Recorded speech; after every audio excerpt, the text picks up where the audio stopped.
So imagine you are having severe back pain and you decide to put your trust in a doctor. He's a new doctor, he's confident, says that he's never made any mistakes before, and claims that he can take your pain away. So you agree to have surgery.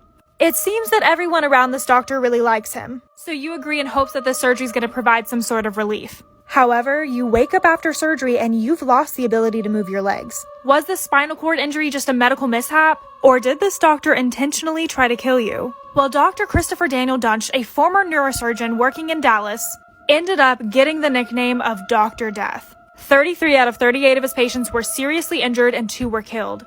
His reputation was so dangerous that they are literally about to come out with a TV series based on how terrifying his true story is, which you guys should definitely go watch on Peacock. But how exactly did this man get here? Well, Christopher Duntsch was born in Montana on April 3rd of 1971. He graduated from a small Christian college and then decided that he'd go to medical school in Memphis. Part 2 of Dr. Death.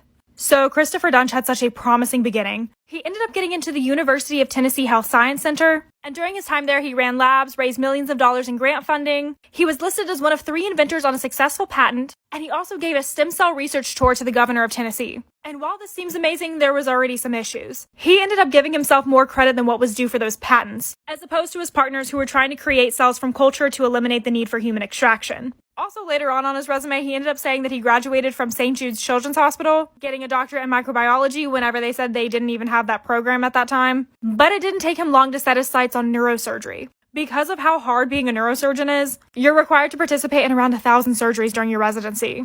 But during his 4th year, he was sent to an impaired physicians program, which usually happens when you're suspected of being under the influence during operation. And this occurred during his 4th year. After graduating, he worked with some biotech startups, and then moved to Dallas, got a job at Baylor, and started to operate. Part 3 to Dr. Death. The way that the other surgeons describe him there is being very much arrogant. He would talk about how amazing he was, even though he was so new to the field. And several of his surgeries ended up botched. A medical investigator came to see him as a patient, and after his surgery, he experienced chronic pain and limited mobility. Another male patient came to see him, and was literally left with bone fragments in his spinal canal, eventually losing all function in his left side. And not to mention one of his best friends, Jerry Summers, came to see him for surgery because he had chronic pain due to a car accident, which ended up rendering him quadriplegic. So the people at Baylor limited him to minor surgeries only.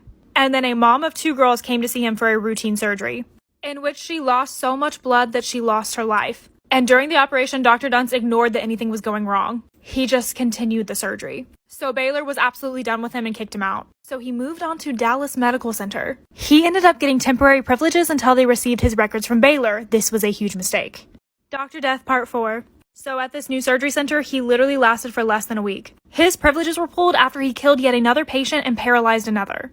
And this is when Dr. Henderson steps in. He's a longtime spine surgeon, and he ends up having to do corrective surgery on 2 of Duntsch's patients. And he's literally so horrified with his work that he thinks he's an imposter. So he faxed a photo of the doctor over to the University of Tennessee just to check.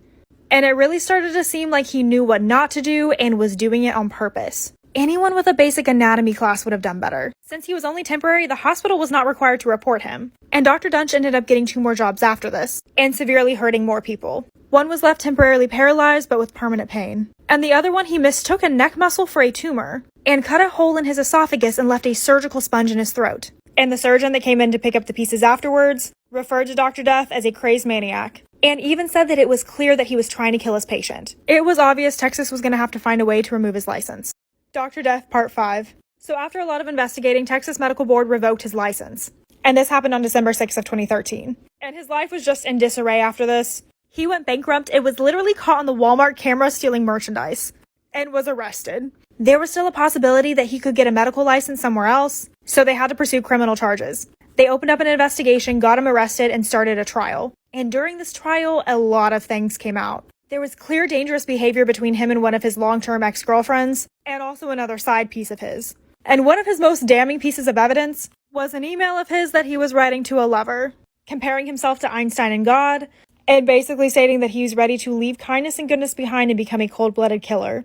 He ended up getting sentenced to prison, but there was a lot of other stuff that came out during this trial. And I also left out so many details throughout this whole story. You guys will have to watch the show on Peacock. They do such a great job of capturing just how scary this doctor is.